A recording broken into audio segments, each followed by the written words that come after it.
പിതാവിൻ്റെയും പുത്രൻ്റെയും പരിശുദ്ധാത്മാവിൻ്റെയും നാമത്തിൽ ആമേൻ. വിശുദ്ധ ലൂക്കായുടെ സുവിശേഷം 18-ാം അധ്യായം 1 മുതൽ 7 വരെ തിരുവചനങ്ങൾ. ഭഗ്നാശരാകാതെ എപ്പോഴും പ്രാർത്ഥിക്കണം എന്ന് കാണിക്കുവാൻ യേശു അവരോട് ഒരു ഉപമ പറഞ്ഞു.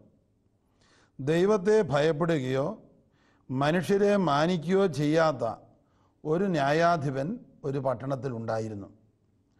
ആ പട്ടണത്തിൽ ഒരു വിധവയും ഉണ്ടായിരുന്നു. അവൾ വന്ന് അവനോട്, എതിരാളികൾക്കെതിരെ എനിക്ക് നീതി നടത്തി തരണമേ എന്ന് അപേക്ഷിക്കുമായിരുന്നു. കുറേ നാളത്തേക്ക് അവൻ അത് ഗവനിച്ചില്ല. പിന്നീട് അവൻ ഇങ്ങനെ ചിന്തിച്ചു, ഞാൻ ദൈവത്തെ ഭയപ്പെടുകയോ മനുഷ്യരെ മാനിക്കുകയോ ചെയ്യുന്നില്ല. എങ്കിലും ഈ വിധവ എന്നെ ശല്യപ്പെടുത്തുന്നത് കൊണ്ട് ഞാൻ അവൾക്ക് നീതി നടത്തി കൊടുക്കും. അല്ലെങ്കിൽ അവൾ കൂടെ കൂടെ വന്ന് എന്നെ അസഹ്യപ്പെടുത്തും. കർത്താവ് പറഞ്ഞു, നീതിരഹിതനായ ആ ന്യായാധിപൻ പറഞ്ഞത് എന്തെന്ന് ശ്രദ്ധിക്കുവിൻ. അങ്ങനെയെങ്കിൽ രാവും പകലും തന്നെ വിളിച്ചു കരയുന്ന തൻ്റെ തിരഞ്ഞെടുക്കപ്പെട്ടവർക്ക് ദൈവം നീതി നടത്തി കൊടുക്കുകയില്ലേ? അവിടുന്ന് അതിന് കാല വിളംബം വരുത്തുമോ? അവർക്ക് വേഗം നീതി നടത്തി കൊടുക്കും എന്ന് ഞാൻ നിങ്ങളോട് പറയുന്നു. ദൈവവചനമാണ് നാം കേട്ടത്. യേശുവിൽ പ്രിയപ്പെട്ട സഹോദരി സഹോദരന്മാരെ, ഏത് വിഷയത്തെക്കുറിച്ചാണ് യേശു ഈ ഉപമ പറഞ്ഞ് പൂർത്തിയാക്കുന്നത് എന്ന് പെട്ടെന്ന് എനിക്ക് മനസ്സിലാക്കാൻ സാധിക്കാതെ ഞാൻ വിഷമിക്കുകയായിരുന്നു. എന്നാൽ പരിശുദ്ധാത്മാവ് നൽകിയ ഒരു വെളിച്ചത്തിൽ ഇങ്ങനെ മനസ്സിലാക്കുവാൻ എനിക്ക് കഴിഞ്ഞു. ലൂക്കായുടെ സുവിശേഷം 18:7 അവിടുന്ന് പറയുകയാണ്, രാവും പകലും തന്നെ വിളിച്ചു കരയുന്ന തൻ്റെ തിരഞ്ഞെടുക്കപ്പെട്ടവർക്ക് ദൈവം നീതി നടത്തി കൊടുക്കുകയില്ലേ?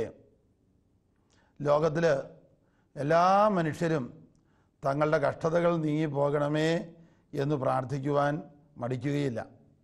ദാരിദ്ര്യപീഡ, രോഗപീഡ, കുടുംബത്തിലെ അസ്വസ്ഥതകൾ ഇതെല്ലാം മാറിപ്പോകണമേ എന്ന് ദൈവവിശ്വാസമില്ല എന്ന് പറയുന്നവർ പോലും പ്രാർത്ഥിക്കും. എന്നാൽ പ്രാർത്ഥന കഴിഞ്ഞ് അവർക്ക് ജീവിതത്തിൽ പ്രാർത്ഥനയുടെ ഫലം സാധിച്ചു കഴിഞ്ഞാൽ തന്നെ അവരുടെ ജീവിതത്തിൽ സ്ഥായിയായ മാറ്റം ഉണ്ടായിക്കൊള്ളണമെന്നില്ല. പ്രാർത്ഥനയെക്കുറിച്ചുള്ള യേശുവിൻ്റെ പ്രബോധനം ആർക്കു വേണ്ടിയാണ് എന്ന് ചിന്തിക്കുവാൻ ദൈവം എനിക്ക് നൽകിയ ഒരു വെളിച്ചത്തിൽ ഞാൻ കണ്ടെത്തിയതാണ് പ്രാർത്ഥനയെക്കുറിച്ചുള്ള മടുപ്പ് കൂടാതെ പ്രാർത്ഥിക്കുക, ഭഗ്നാശരാകാതെ പ്രാർത്ഥിക്കുക, എപ്പോഴും പ്രാർത്ഥിക്കുക എന്ന പ്രബോധനം നൽകുന്ന യേശു ഈ പ്രബോധനം ആർക്കാണ് നൽകുക? തീർച്ചയായും വചനം കേട്ടുകൊണ്ടിരിക്കുന്ന നിങ്ങൾക്കും എനിക്കും വേണ്ടിയുള്ളതാണ് ഈ വചനം. എന്താണ് നിങ്ങളുടെയും എൻ്റെയും നമ്മളെല്ലാവരുടെയും പ്രത്യേകത? നമ്മൾ ദൈവത്തിൻ്റെ തെരഞ്ഞെടുക്കപ്പെട്ടവരാണ്. പരിശുദ്ധാത്മാവായ ദൈവം ആകർഷിക്കാതെ എനിക്കോ നിങ്ങൾക്കോ ഒരു വചന ശുശ്രൂഷയുടെ മുമ്പിൽ ആയിരിക്കുവാൻ സാധിക്കുകയില്ല. അതിൻ്റെ സൂചന, വളരെ പ്രത്യേകമായിട്ടുള്ള ഒരു സൂചന ഇതിനുണ്ട്. ദൈവം നമ്മളെ വളരെ പ്രത്യേകമായി എന്തോ കാര്യത്തിനു വേണ്ടി തെരഞ്ഞെടുത്തിരിക്കുന്നു. യോഹന്നാൻ്റെ സുവിശേഷം 15-ാം അധ്യായം 16-ാം തിരുവചനത്തിൽ നാം ഇപ്രകാരം വായിക്കുന്നു.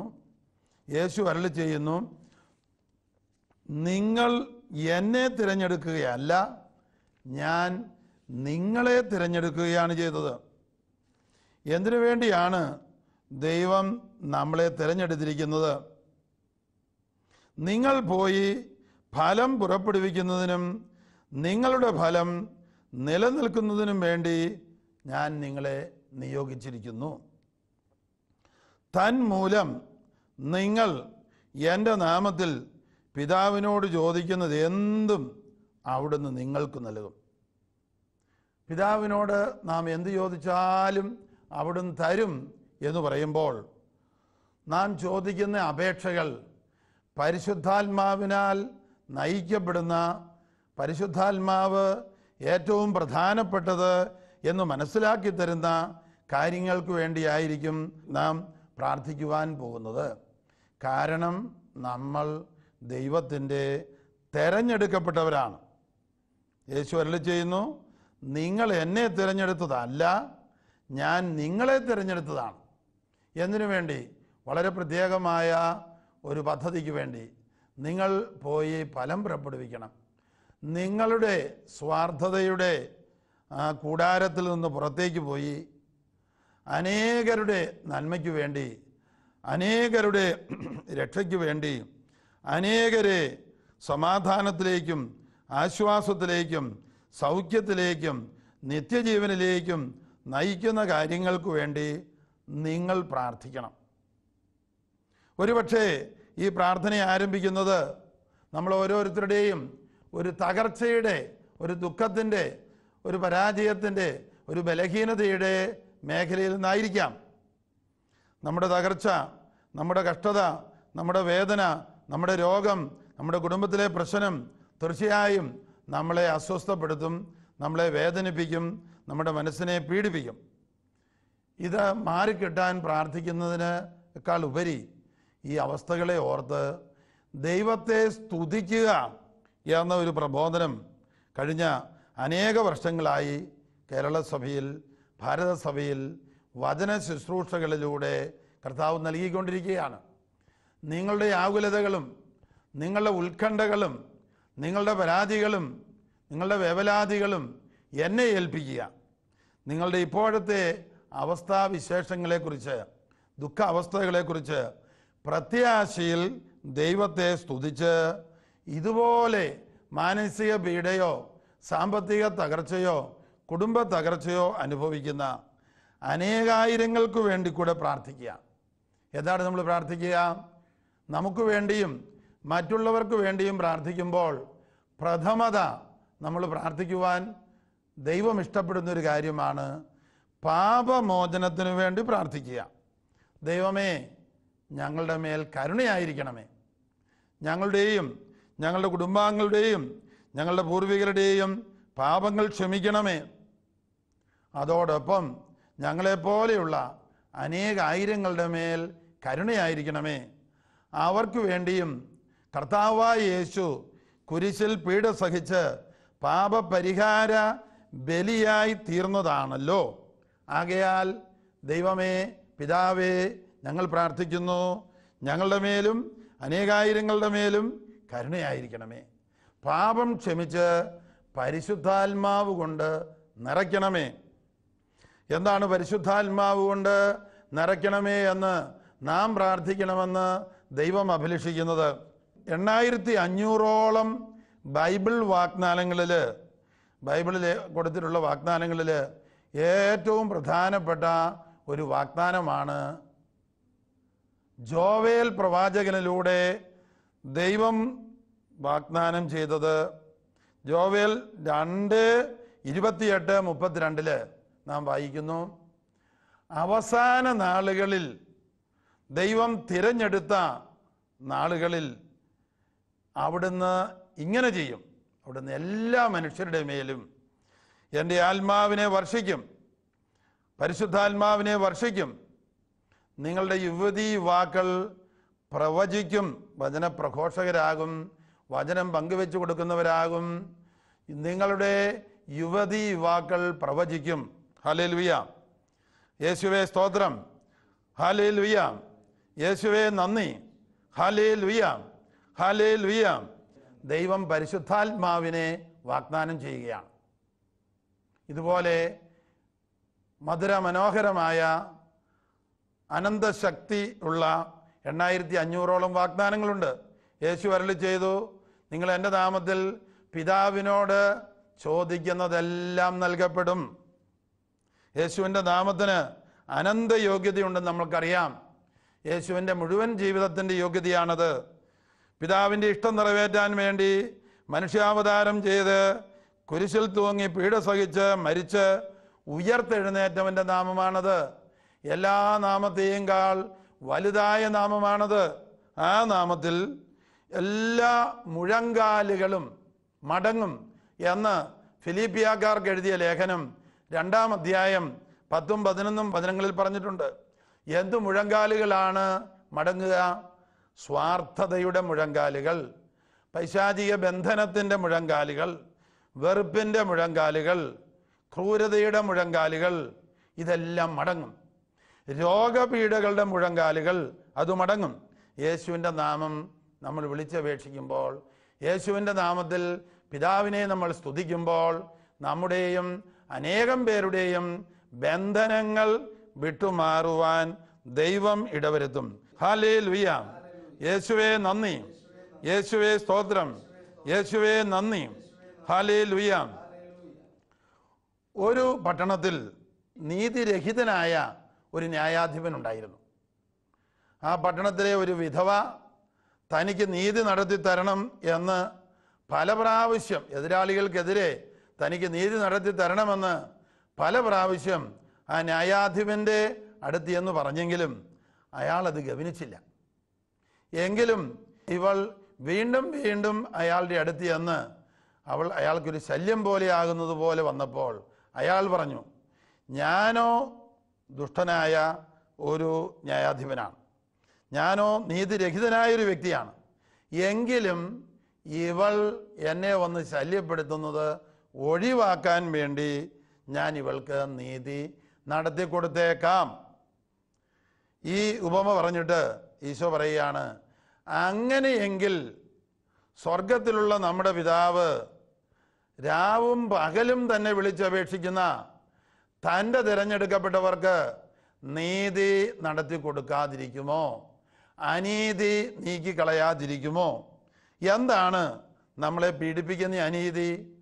അടിസ്ഥാനപരമായി നമ്മിലെ പാപം, നമ്മിലെ സ്വാർത്ഥത, നമ്മിലെ അഹങ്കാരം, നമ്മിലെ കുറ്റംവിധി, നമ്മിലെ വെറുപ്പ്, നമ്മുടെ അശുദ്ധി, ഇതെല്ലാം മൂലം നമുക്ക് സത്യം എന്താണെന്നും നന്മ എന്താണെന്നും ഏറ്റവും പ്രധാനപ്പെട്ട നന്മ എന്താണെന്നും ഏറ്റവും അത്യാവശ്യമായ കാര്യം എന്താണെന്നും ദൈവത്തെ പ്രീതിപ്പെടുത്തുന്ന കാര്യം എന്താണെന്നും മനസ്സിലാക്കാൻ സാധിക്കാതെ നമ്മൾ ആത്മീയ അന്ധതയിലായിത്തീരുകയാണ്. അപ്പോൾ നമ്മൾ പ്രാർത്ഥിക്കുന്ന പ്രാർത്ഥനകളും ദൈവത്തെ പ്രീതിപ്പെടുത്തുകയില്ല. നമ്മുടെ ഭൗതികമായ സുഖസൗകര്യങ്ങൾക്ക് വേണ്ടിയായിരിക്കും പലപ്പോഴും നമ്മൾ പ്രാർത്ഥിക്കുന്നത്. ഈ ലോക നേട്ടങ്ങൾക്ക് വേണ്ടിയായിരിക്കും പലപ്പോഴും നമ്മൾ പ്രാർത്ഥിക്കുന്നത്. അങ്ങനെയാണെങ്കിൽ തന്നെ ദൈവമായ കർത്താവായ യേശു പറയുകയാണ്, നിങ്ങൾ വീണ്ടും വീണ്ടും വീണ്ടും പ്രാർത്ഥിക്കണം, നിങ്ങൾ പ്രാർത്ഥിച്ചുകൊണ്ടേയിരിക്കണം. പ്രാർത്ഥിക്കുന്ന വ്യക്തി ദൈവത്തിൻ്റെ വെളിച്ചം സ്വീകരിച്ച് മാനസാന്തരപ്പെടുന്ന ഒരു സമയം വരും. ദൈവത്തിൻ്റെ പ്രകാശം, ദൈവത്തിൻ്റെ വെള്ളിവെളിച്ചം നമ്മുടെ മനസ്സിൽ വന്ന് പതിഞ്ഞ് നമ്മൾ ഇപ്പോൾ പ്രാർത്ഥിക്കുന്ന വിഷയത്തേക്കാൾ വളരെ പ്രധാനപ്പെട്ട കാര്യങ്ങൾ പ്രാർത്ഥിക്കാനുണ്ടെന്നും നമുക്കും അനേകർക്കും പ്രയോജനപ്പെടുന്ന, ലോകം മുഴുവനും പ്രയോജനപ്പെടുന്ന വലിയ വലിയ കാര്യങ്ങൾ കണ്ടെത്താനുണ്ട്, തിരിച്ചറിയാനുണ്ട്, പ്രാർത്ഥിക്കാനുണ്ട്. എൻ്റെ ജീവിതത്തിൽ മാറ്റം വരുത്താനുണ്ട്, എൻ്റെ ജീവിതത്തിൽ കുറവുകളുണ്ട്, എൻ്റെ ജീവിതത്തിൽ സ്വാർത്ഥതകളുണ്ട്, എൻ്റെ ജീവിതത്തിൽ ഔദാര്യം ഇല്ലായ്മയുണ്ട്, എന്നേക്കാൾ സഹനമുള്ള, സാമ്പത്തിക തകർച്ചയുള്ള, ദാരിദ്ര്യ പീഡയുള്ള അവർക്കൊന്നും വേണ്ടി ഞാൻ പ്രാർത്ഥിക്കുന്നില്ല. ഞാൻ മുട്ടിപ്പായി പ്രാർത്ഥിക്കുന്നത് എൻ്റെ ഒരുപക്ഷെ സ്വാർത്ഥ ലക്ഷ്യങ്ങൾ സാധിക്കാൻ വേണ്ടിയാണ്. എനിക്ക് മാറ്റം വരണം, എനിക്ക് മാനസാന്തരം വരണം, എനിക്ക് വിശുദ്ധീകരണം ഉണ്ടാകണം. ദൈവത്തിൻ്റെ പരിശുദ്ധാത്മാവ് ഈ പ്രാർത്ഥിക്കുന്ന നാളുകളിൽ നമ്മെ പ്രകാശിപ്പിക്കും, നമുക്ക് ദൈവിക ജ്ഞാനം തരും, നമുക്ക് ദൈവികമായ വെളിച്ചം തരും, ദൈവികമായ വെളിപ്പെടുത്തൽ നൽകും. അങ്ങനെ നമ്മുടെ ജീവിതത്തിൽ ഒരു മാറ്റം, ഒരു മാനസാന്തരം, ഒരു വിശുദ്ധീകരണം ഉണ്ടാകും. നമ്മിലെ ആത്മീയ അന്ധത മാറിപ്പോകാനിടയാകും. Hallelujah, hallelujah. യേശുവേ സ്തോത്രം, യേശുവേ നന്ദി, ഹല്ലേലൂയ. വിധവ, ലൂക്കാ 18 വിധവ പ്രാർത്ഥിക്കുന്നത് മിക്കവാറും അവർക്ക് ഉണ്ടായ ദുരിതങ്ങൾ മാറിക്കിട്ടാനോ അനീതി മാറിക്കിട്ടാനോ ഒക്കെ വേണ്ടിയായിരിക്കാം. എന്നാൽ ദൈവമായതുകൊണ്ട്, ദൈവം പ്രകാശമായതുകൊണ്ട്, ദൈവത്തോടുള്ള ദൈവഭക്തന്റെ പ്രാർത്ഥനയിൽ ദൈവം പ്രസാദിച്ച് പുതിയ വെളിപ്പെടുത്തലുകൾ നൽകും. ജെറമിയാ പ്രവാചകന്റെ പ്രവചനം 33-ാം അധ്യായം 3-ാം തിരുവചനത്തില് ദൈവം നമ്മളോട് അരുളി ചെയ്യുന്നുണ്ടല്ലോ, എന്നെ വിളിക്കുക എന്ന് പറയുമ്പോൾ എന്നെ വിളിച്ച് അപേക്ഷിക്കുന്നതിന് ഒരു മടുപ്പും നിങ്ങൾ വിചാരിക്കേണ്ട. എൻ്റെ നാമം ഏറ്റുപറഞ്ഞ് സ്തുതിക്കുന്നതിന് നിങ്ങൾ മടുപ്പ് വിചാരിക്കേണ്ട. എന്നെ വിളിക്കുക, നിങ്ങളുടെ ബുദ്ധിക്കതീതമായ കാര്യങ്ങൾ ഞാൻ വെളിപ്പെടുത്തി തരും. Praise the Lord, hallelujah. Jeremiah പ്രവചനം 29:11-14 നാം വായിക്കുന്നുണ്ട്. ദൈവം അരുളി ചെയ്യുന്നു, എനിക്ക് നിങ്ങളെക്കുറിച്ചൊരു പദ്ധതിയുണ്ട്. നാശത്തിനുള്ള പദ്ധതിയല്ല, ക്ഷേമത്തിനുള്ള പദ്ധതിയാണ്. നിങ്ങൾക്ക് ശുഭകരമായ ഭാവിയും പ്രത്യാശയും നൽകുന്ന പദ്ധതി. അപ്പോൾ നിങ്ങൾ എന്നെ വിളിച്ചപേക്ഷിക്കും, ഞാൻ നിങ്ങളുടെ പ്രാർത്ഥന കേൾക്കും, നിങ്ങൾ എന്നെ കണ്ടെത്തും, നിങ്ങൾ എന്നെ കണ്ടെത്തുവാൻ ഞാൻ ഇടയാക്കുമെന്ന് കർത്താവ് അരുളി ചെയ്യുന്നു. നിങ്ങളുടെ ഐശ്വര്യം ഞാൻ പുനഃസ്ഥാപിക്കും. Hallelujah, hallelujah. നിങ്ങൾ എവിടെയായിരുന്നാലും കൈകൾ ഉയർത്തി, സ്വരം ഉയർത്തി ദൈവത്തെ സ്തുതിക്കുക. ദൈവത്തെ സ്തുതിക്കുമ്പോൾ, ദൈവസ്തുതിയിൽ ആനന്ദിക്കുമ്പോൾ, ദൈവത്തിൻ്റെ നാമം ഏറ്റുപറയുമ്പോൾ ദൈവ സാന്നിധ്യവും ദൈവശക്തിയും ദൈവിക വിടുതലും നമ്മുടെ അടുത്തേക്ക് കടന്നു വരും. അങ്ങനെ നമ്മളെ അനുഗ്രഹിക്കാനാണ് നമ്മളെ ദൈവം ഇപ്പോൾ ഒരുമിച്ച് കൂട്ടിയിരിക്കുന്നത്. ഈ ശുശ്രൂഷ നടക്കുമ്പോൾ തന്നെ അവിടുന്ന് രോഗികളെ സുഖപ്പെടുത്തിക്കൊണ്ടിരിപ്പുണ്ട്. ശാരീരിക രോഗങ്ങൾ, ആന്തരികമായ ബന്ധനങ്ങൾ, മനസ്സിലെ ഓർത്തോർത്തുള്ള ദുഃഖം, മനോപീഡകൾ, എപ്പോൾ ഏകാന്തതയിലിരുന്നാലും പ്രാർത്ഥിക്കാനിരുന്നാലും ഓടിയെത്തുന്ന പല വിചാരങ്ങളും പല വിചാര പീഡകളും ഓർത്തോർത്തുള്ള ദുഃഖവും കർത്താവിൻ്റെ തിരുസന്നിധിയിൽ ആയിരിക്കുമ്പോൾ കർത്താവിൻ്റെ പരിശുദ്ധാത്മാവിൻ്റെ ദിവ്യസ്പർശനം സ്വീകരിച്ച് ആ തിന്മകൾ വിട്ടുപോകുന്നു. Hallelujah, hallelujah.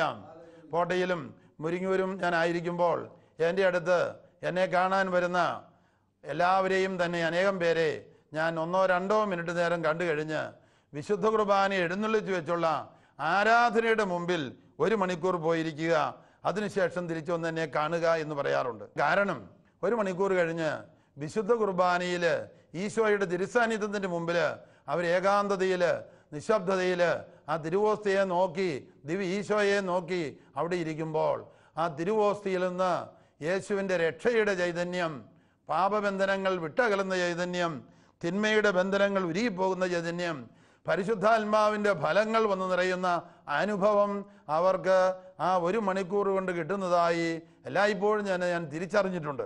ഹല്ലേലൂയ. ദൈവസാന്നിധ്യത്തിലായിരിക്കുമ്പോൾ നമുക്ക് ഈശോയുടെ തിരുമുഖത്ത് നോക്കിയിരിക്കുവാനുള്ള ഭാഗ്യമാണ് വിശുദ്ധ കുർബാനയുടെ മുമ്പിൽ, വിശുദ്ധ കുർബാനയുടെ ആരാധനയുടെ മുമ്പിലായിരിക്കുക എന്നുള്ളത്. എന്നാൽ എല്ലാ സ്ഥലത്തും ആ സൗകര്യമില്ലെങ്കിൽ നമ്മൾ എവിടെയെങ്കിലും ഒറ്റയ്ക്കിരുന്ന് ആ ദൈവസാന്നിധ്യം നമ്മുടെ ഉള്ളിലുണ്ട്, നമ്മുടെ പുറമേയുണ്ട്. യേശുവിൻ്റെ നാമം വിളിച്ച് യേശുവേ സ്തോത്രം, യേശുവേ നന്ദി എന്ന് പറയുമ്പോൾ ദൈവം നമ്മെ അനുഗ്രഹിക്കാൻ ഇറങ്ങി വരും. നമ്മുടെ ബന്ധനങ്ങളുടെ കെട്ടുകൾ അഴിയും, നമുക്ക് നമ്മുടെ അനീതി നീക്കിത്തരും. നമ്മളുമായി ബന്ധപ്പെട്ട അനേകായിരങ്ങളെ അവിടുന്ന് സ്പർശിക്കും. നമ്മൾ ആ നിയോഗം വെച്ച് പ്രാർത്ഥിച്ചാൽ മതി. എൻ്റെ പ്രശ്നങ്ങളെ ഓർത്ത്, എൻ്റെ ദുഃഖങ്ങളെ ഓർത്ത്, എൻ്റെ സാമ്പത്തിക തകർച്ചകളെ ഓർത്ത് ഞാൻ സ്തുതിക്കുന്നു ദൈവമേ, യേശുവേ നന്ദി, ഹല്ലേലൂയ.